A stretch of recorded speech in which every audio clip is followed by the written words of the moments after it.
ભાવનગર શહેરમાં ભરનગરમાં આવેલા કાંબળ પરિવારના મઢ ખાતેથી 52 ગજની ધજા સાથે પદયાત્રા સંઘ રવાના થયો હતો। દર વર્ષની પરંપરાને યથાવત રાખવામાં આવી છે।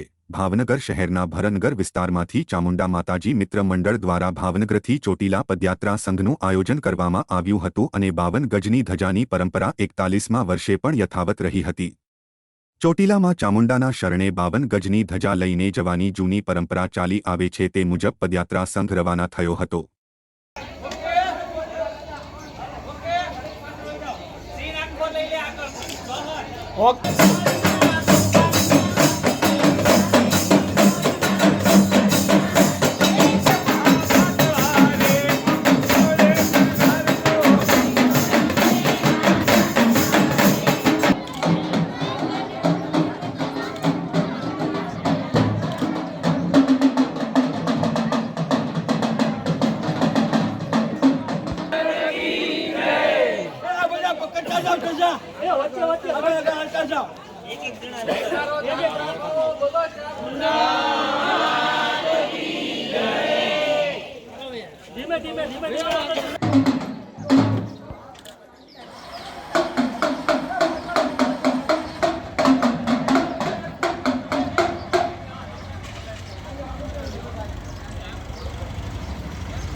ધીમે ધીમે